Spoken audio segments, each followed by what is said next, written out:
very grateful for the understanding that God is giving me. I feel like I should smoke a cigarette or something. I don't smoke, but it's like that relaxing. Has it been hard? Absolutely. 100%. But like, worth it. Starting to see that. Maybe. I digress. I feel like this one's called The God Who Rubs Off on Me. Alright. You see, this is what I've experienced in my own life, right? So I'm, pretty much practicing what I preach in a sense. I could not get to him. He showed me that I could not get to him. And this is what made me appropriately weak. And I thought that I had to get to him, because if I couldn't get to him and keep him, he would leave me. If I couldn't get to him and I didn't manage our relationship and try to be like how the Bible is telling me how to be, then I would be forsaken by him, right? You are about this. This is how you want me to be. Me being a Christian, I'm supposed to be about this. That, in another sense, is just trying to get to him. My dog doesn't seem to be very impressed if you hear the snoring in the background. But this is where I have found that the Lord is actually not asking anything of us than to receive the invitation, where grace takes you in. And grace takes you in to a new state of being. A new state of being that will look a lot like what the Bible says, right? Because be this and be that, be not afraid and do not worry and all these, this seems to be the evidence of one who knows who they are to the Father. This is why I think Jesus was talking about this. And whenever he was actually calling Peter out on the water and he said, "Are you doubting?" or something like that. It wasn't to accuse him of lacking, but it was to show him, you need my help. You need me to instill in you the truth. You need me. You need the power by the Spirit to bring you into a new state of being. One who is not worried. One who is not held down by fear and doubt and all these things. The thing that makes spiritual warfare so intense is you are in darkness. If you weren't in darkness the way that you are in darkness, it wouldn't affect you the same way. And I think that we're taught in the church to put on something, right? And this is why I think the whole put on the full armor of God thing is so popular, or whatever. Put on the full armor of God. We want to put on the full armor of God because we want to feel like we're supposed to be doing something.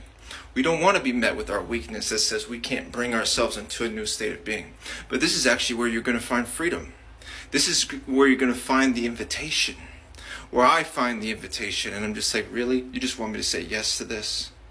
And it's like, it's easy, but it's the hardest thing ever because it like scratches that part of your brain where you always thought you had to be required in a certain way. There was always something that was asked of you. But if there's nothing that is asked of you, you don't quite trust it. You're like, that can't be real. And the whole world seems to be set up on these transaction type based things. And the whole world is set up on this like self-effort, self-reliance, get there. Here's what we got to do. This is how we are. We see a picture of ourselves in the Bible. It says, be this, be that. And we practice being that.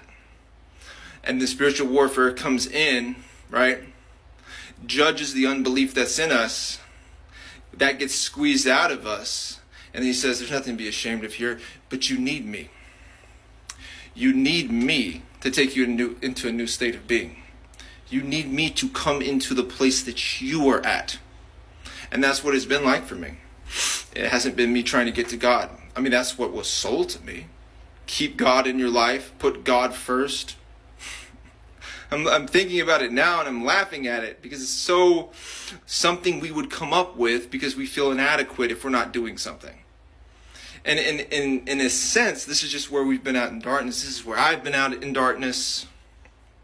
But instead, there's an invitation into taking you into a new state of being. And back to the thing that I was talking about the beginning of the video is like the God who rubs off on you.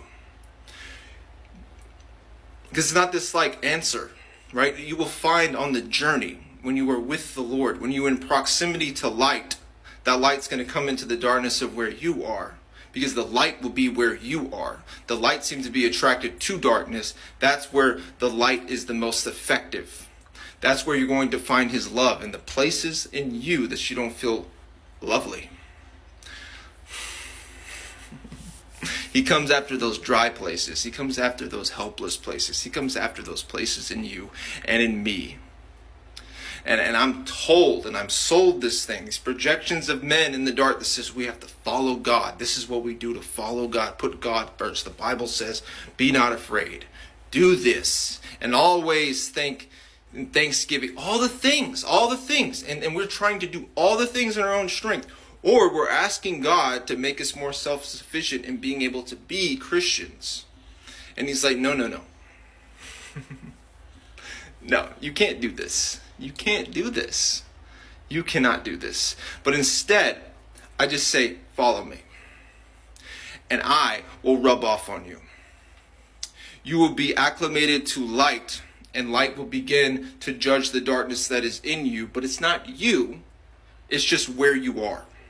And it's not saying that it's neither bad nor good. It's not about bad or good anymore. It's not about bad or good anymore. It's not about sin anymore.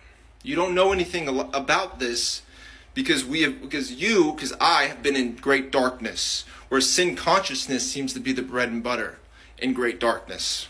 But the more you are acclimated to light, the more you will forget the former things. You will forget sin consciousness as he rubs off on you.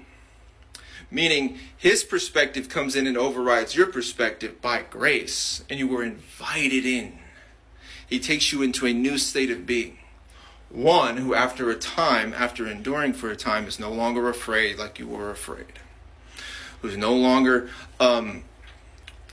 influenced by spirits of doubt and fear and depression and all of the things, right? It's so much better. It's so much more of a foolproof plan. God is not trying to give us an answer. It's not about the destination. You've heard these things. It really is. He will rub off on you in the journey. And you will find that him rubbing off on you is the most natural way for you to be, but you didn't know it. You were in darkness, and darkness was a foreign land. You didn't know how foreign it was because it was what you were born into, and that's what you consider to be familiar when that's the only habitat environment that you've ever known. That's the place that you've only known. You don't know the contrast of the light, but the more you are acclimated to the light, the more you say, no, I was born to be free. I was born not to worry. I was born to know that I belong to him, to know that he is pleased with me, to know that he has me. Right? And it's not something I produce in myself, which makes me appropriately weak. But that's where in the weakness of what you can't do and how you can't put him first and how you can't, because think about it, the more you resist something, the more you get it. And I think that's by design. He's not trying to have us, he's not going to have us prosper by doing things in our own strength. And so the things that we do in our own strength are going to be judged. Because one would only do things in their own strength when they don't know that they belong to a Father who has all strength.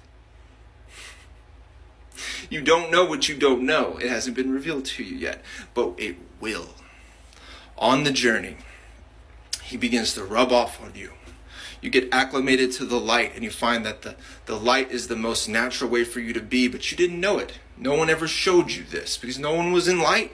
You find everybody else was in darkness too. Feeling that darkness was normal, familiar, it was a home. That was the environment, the only environment I knew.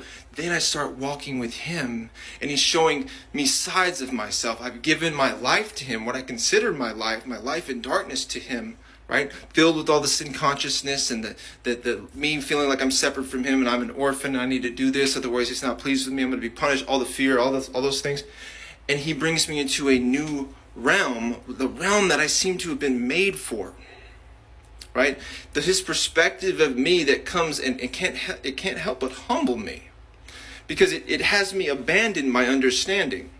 Because you find that in darkness you were deceived. In darkness you were deceived. Your understanding is based on deception. That's a very humbling thing. And so it kind of erodes, right? As he says, take my hand. And then you take his hand, and then over time you become braided into his perspective. Over time, he rubs off on you in a certain kind of way, and you will be like what the Bible tells you to be without you aiming at being it.